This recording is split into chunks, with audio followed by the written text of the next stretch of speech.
Hello and welcome to episode 3 of the track-by-track breakdown of Age of Legends by In Virtue, our new album, which is out now. You can get CDs, vinyl, t-shirts, handwritten lyrics, the works at the links in the description. And we released this album 100% independently, so all of that money goes to support us, and we really appreciate it. So today we're going to be taking a look at the track Karma Loop, which is maybe my favorite song on the album. It's up there with Thoughts and Freefall, and I kind of go back and forth, to be honest. This one has a guest vocalist on it, my good friend Charlotte Wessels, formerly of Delane. Absolutely one of my top people to collaborate with. I love working with her. She's such a great musician, a fantastic person, ultra creative. We collaborated on another song in my Roll for Song series over on my other YouTube channel, and she wrote the best, coolest, most interesting stuff, and she played clarinet on it. I was like, you play the clarinet too? What the hell? I'm working on a whole behind-the-scenes video of the music video for this song that we did with her, because that was also a really great experience, really fun, and it was the final single before the album release. We actually released it on the same day as the album, and I really love the music video as well. So in video form, Charlotte is now the third person to play the role of the catalyst. First, I guess, speaking role, you could say. This song is the most explicit conversation or dialogue, I guess, between Sisyphus and the catalyst. It's not a very long song, but it's incredibly dense with symbolism and meaning to the story and all of this. I did something in this that I have always wanted to do, which is to have a duet that's this back and forth between two people and that changes keys for each of their voices. So it's the same thing, more or less, for each section, but there's key changes each time to suit the vocal range of whoever's singing. I heard Nightwish do this once, and I was like, I have to do it. And I finally got the opportunity by just making it happen, creating a duet. So this one has a music video, which I will have on screen. This was actually the last song that was written for the whole album. It's based on this guitar lick that I wrote for the very first Bowden OS, Strandberg Bowden OS, the first import that they did, review on the channel, and I wrote this little, like, it's not even really a song, you know, a little demo track.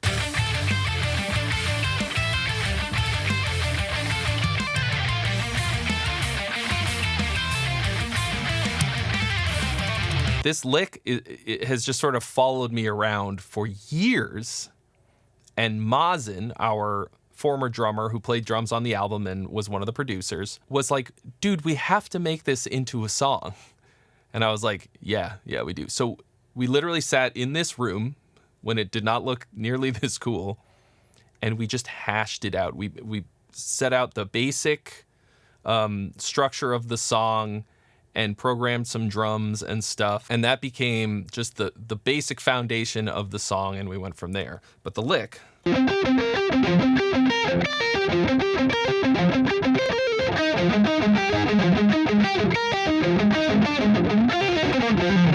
So that's the lick, and there's just something really spacey and sci-fi about it. It has a nice floating feeling to it. And so that track, we actually used it as the intro song for our old podcast as well, the Gear Gods Excessive Nerd Shit podcast. Any of you OGs out there, remember that. Sort of fades in.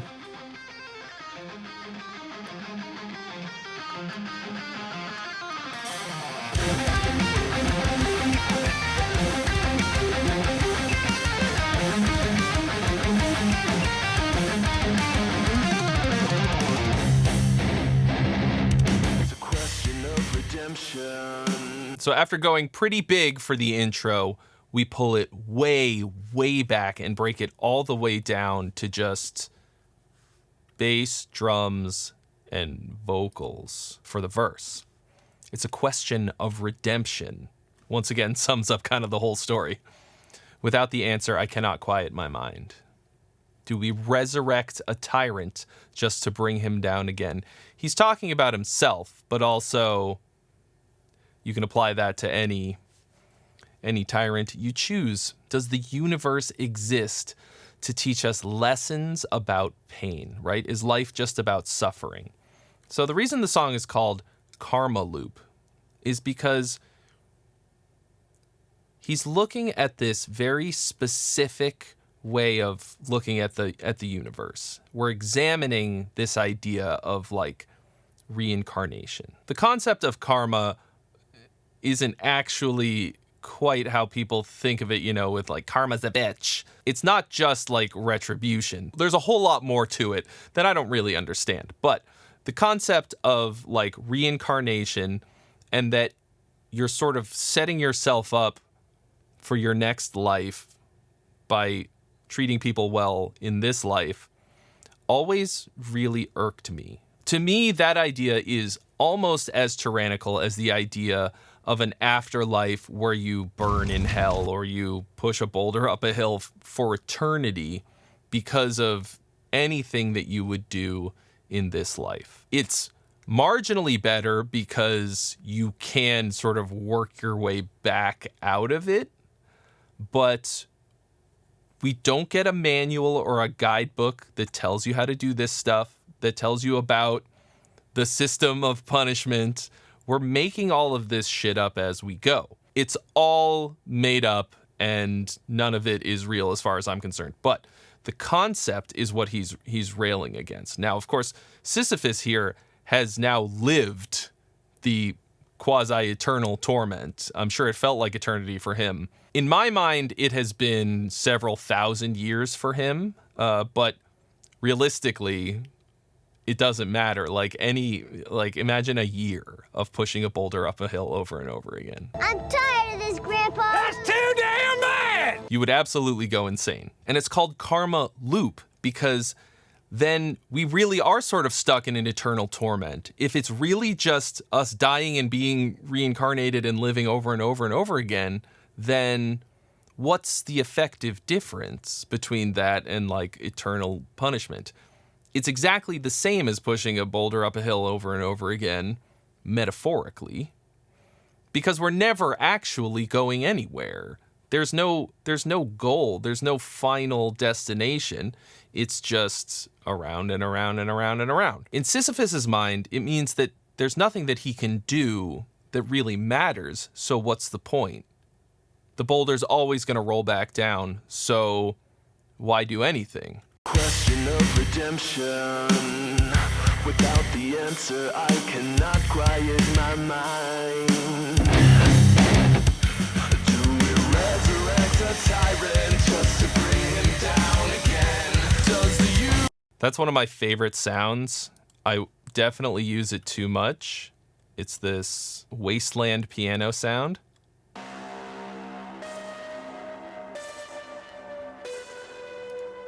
It's like reverbed out, distorted piano that just sounds like a wasteland. When I do it, if I'm writing it, I use easy keys because it has a literal wasteland piano preset. I don't know what Alex did to make that sound, but that could actually even just be wasteland piano, the preset. I don't know.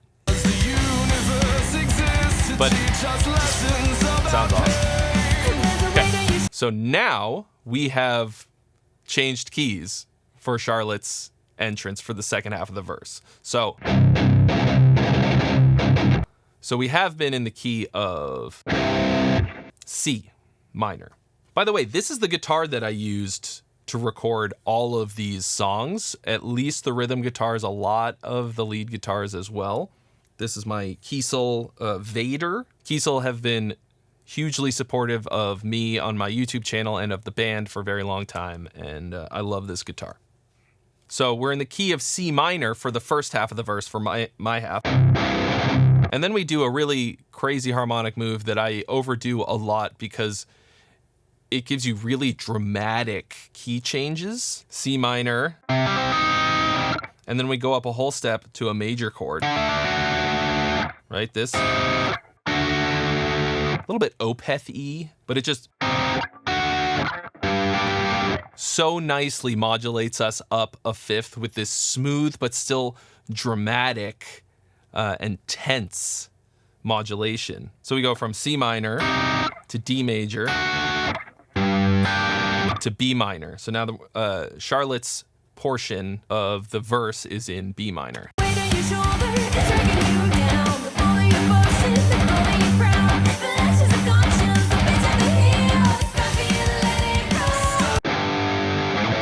And then I do it again to get us into the chorus. I told you I do it too much, but it just works so good. So then we go B minor. I'm trying to say concert pitch. I'm down a whole step. So B minor, C sharp major, and then the chorus starts in D.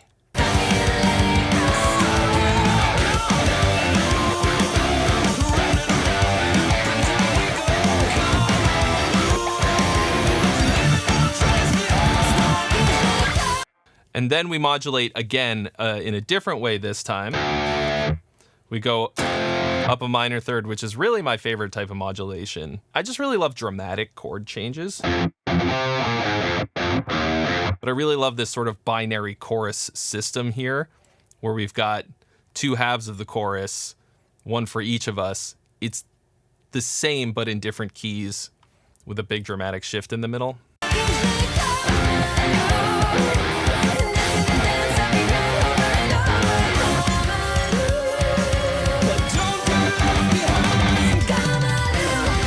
And then we're back to the intro again. The riff that goes under the lead part is more or less the inspiration for the chorus riff. It's pretty similar.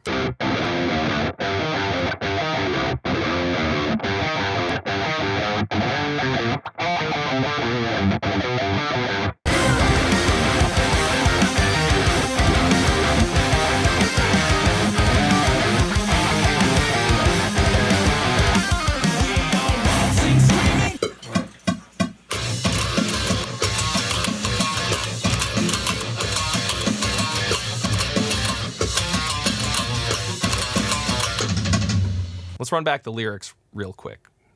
Charlotte's half of the verse. There's a weight on your shoulder that's dragging you down. It's like a chip on your shoulder, kind of, but it's a weight. It's a millstone around your neck. It's dragging you down. It's kind of like his attitude and his understanding, his wrong understanding of how the universe works, that's holding him back. The boulder you're pushing, the gold in your crown. Gold is very heavy, and he's a king, and he let that get to him, basically. The lashes of conscience, the pitch of the hill. These are all things that are weighing on him, and then it's time for you to let it roll.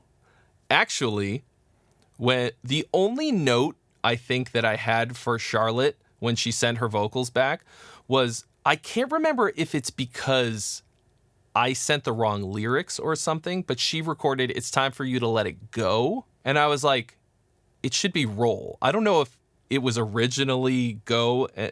I don't know. Either I screwed up in the lyrics that I wrote or whatever, but of course it had to be let it roll. It's the boulder rolling down. And then the chorus, stuck in a karma loop. Round and around and up and down we go. Karma loop, leaving no trace behind. So leaving no trace behind is like, plays into this same idea of, in the idea of reincarnation, we do this like loop around birth, life, death, and we don't actually bring anything with us to the next one. There's no memories. We don't remember anything that we did, so we can't actually learn anything from it. So it's not fucking fair to punish someone for something that they literally cannot remember that they did. Is it justice to come back as an insect that doesn't remember why it got reincarnated as an insect? That's not justice. That's bullshit. Because otherwise you don't learn anything. Dancing the dance of regret. Dance with me, Lois. Dance the dance of life. Second verse kicks straight in. No little build up this time. Corpses, just some pretty machines playing out this silly masquerade on this cursed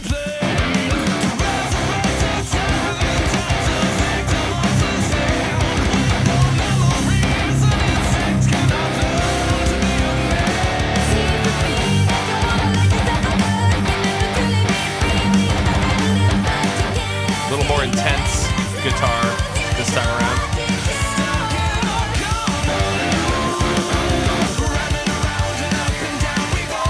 Extra harmonies.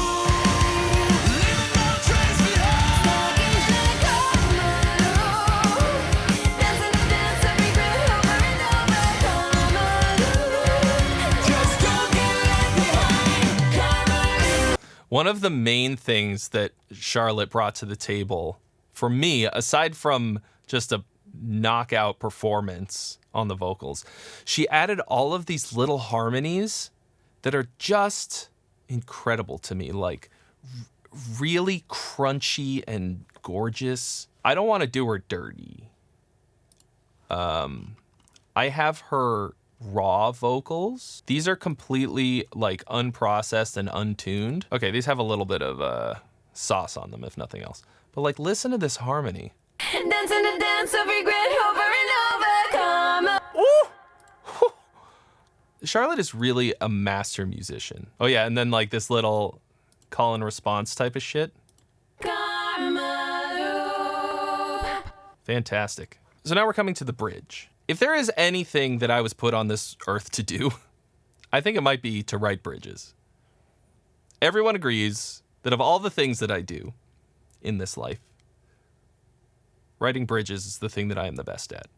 I don't know why. I love them. I think they're kind of the coolest part of the song because it's an opportunity to do something different that doesn't have to ever come back or be referenced before. And I guess I just know how to make a refreshing change in a song or something, but I love my bridges, and a lot of people do as well. I always say they should call me the troll because I'm king of the bridge. This one is super simple. It's basically 3 chords.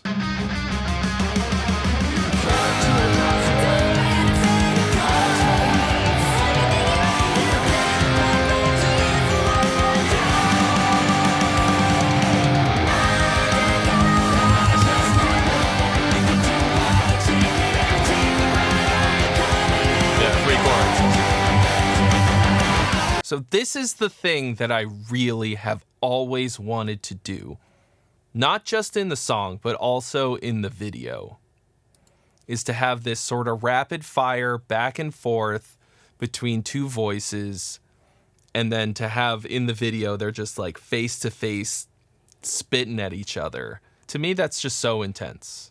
And I always wanted to do it, and I finally got to, and it makes me very happy.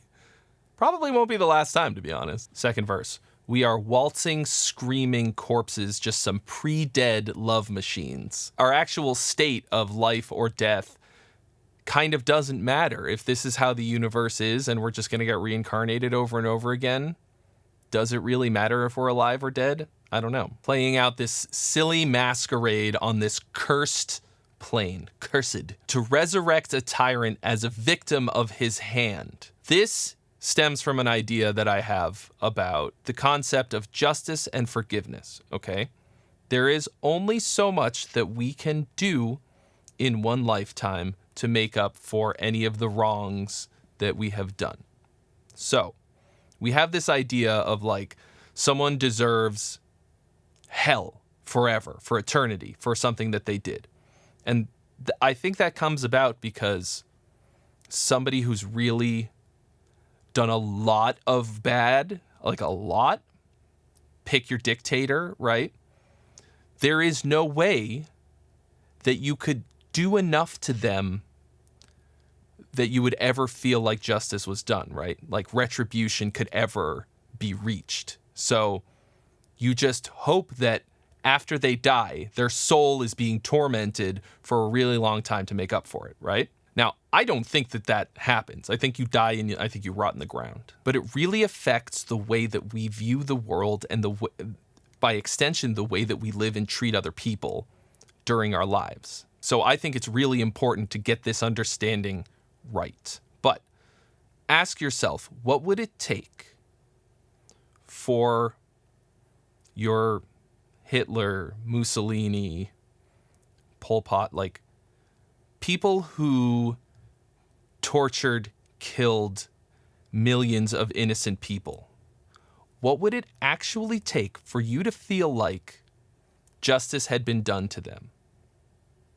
Right now, you're probably thinking, nothing.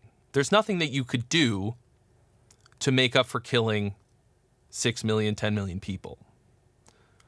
But let's take time out of the equation. Let's forget about what can be practically done in a lifetime, or just practicality in general. What would actually bring justice? I don't know. I don't have like an objectively correct answer, but I imagined a scenario in which someone who has done something like this is forced to live the entire lives of every single person that they killed or tortured. So they're born as victim number one, right? They live their entire life until they're killed by themselves. Okay?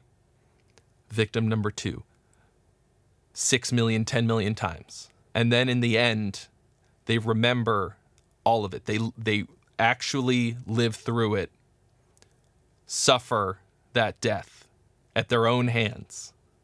So resurrect a tyrant as a victim of his hand. I don't know if that would be real true justice or not, but to me, that's the closest thing that I can imagine cosmic justice actually looking like. To just be born and die millions of times, killed by your own actions.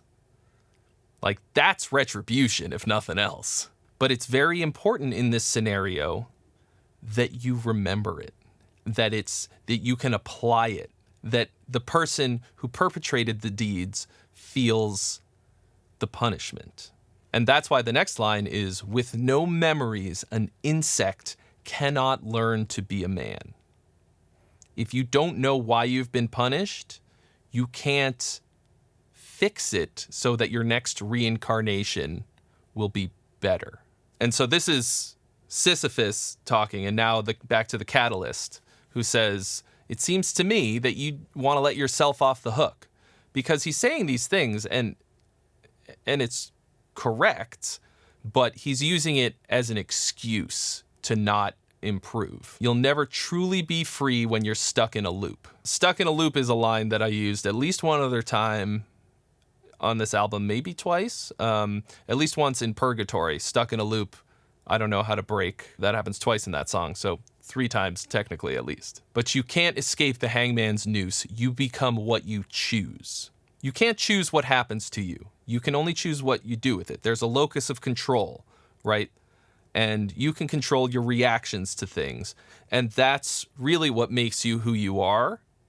Because we're doing this every day. We're all in certain set of circumstances. And you can only do so much with what you've got. But that's what makes you who you are. This song is really packed with symbolism, as is the music video, very intentionally. The bridge, more so than the rest of the song. Coming to a crossroads. Okay, crossroads where Robert Johnson sold his soul to the devil. It's time for you to pay the toll. Gotta pay the troll toll if you want to get in this man's soul. Time for you to pay the toll. How much for a man's soul? What's the price that I could pay to get out of this? And she says, everything that you have to pay the piper. You got to pay the piper, right? Nowhere to go. This is a reference. I just need one more nickel. There's a song called Charlie on the MTA, or it's just called MTA, but Charlie on the MTA by the Kingston Trio, old folk tune that's about this guy, Charlie, who gets stuck on the MTA, which is the Mass Transit Authority, like stuck on the train in Boston, where I'm from, because back in the day, you used to have to pay a nickel to get off the train or the bus, and he was stuck on this bus or train going around and around and around because he didn't have a nickel to get off. And his wife would bring him a sandwich and throw it to him on the train. It's a very silly song, but perfect metaphor for this, I think. So he just needs one more nickel to buy the ticket and take the ride. That's the Hunter S. Thompson quote. Buy the ticket, take the ride. On the Karma loop again. And then in the video, there's a part where we see her taking the nickels off of his eyes, which is about the coins on the eyes. Coins for the dead is something that they used to do. They would put the coins on the person's eyes for Sharon the ferryman. Caron? I think it's Karen. Karen wants to see the manager because you don't have enough nickels. But he was the ferryman who would take you across the river Hades. But she takes the nickels off of his eyes. I'm like blending a lot of metaphors here. So he comes back to life, more or less, which is what she's trying to do. And then a monstrous solo by Rami. I'm so glad that I outsourced some of these solos to somebody else, especially somebody as talented as Rami, who can not just write great solos, but also like play them really expressively. He had such a great contribution to this album that way. Look at him, so handsome.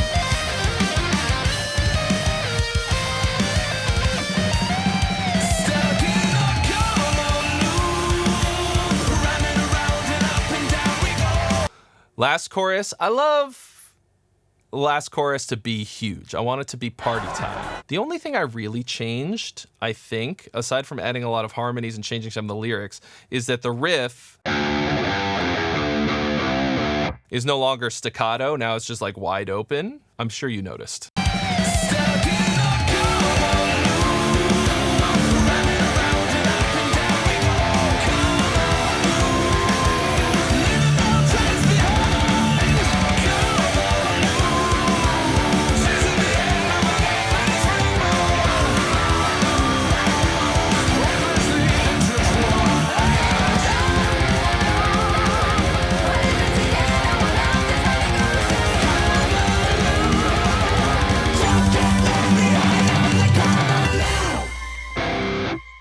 Couple of lyrical changes in here. Chasing the end of an endless rainbow, hopelessly intertwined. When does it end? I want off this roller coaster. Don't get left behind on the Karma loop. I packed a lot into a 3.5 minute song, to be honest. I think this music video is straight up banging. You might not notice it until the very end of the video, but we are standing on the center nubbin of a massive clock, and Charlotte is sitting on one of the hands of the clock that's spinning around us. When we shot her part, I shot her sitting like this for some of it with no idea what she'd be sitting on. I didn't think of this until much, much later. I'm planning to do a big behind the scenes on how we shot this on this channel as well. So maybe that'll be out by the time this episode's out. I don't know, but subscribe just in case. So that's Karma Loop, track 3 on Age of Legends, which, like I said, is available now on CD. Pre-order for vinyl. We've got shirts, and I also do handwritten lyric sheets on papyrus with paint pens, if that's something that you're interested in. You can get all of that at the link in the description in virtue.band. Thanks for watching, and I'll see you on the next episode.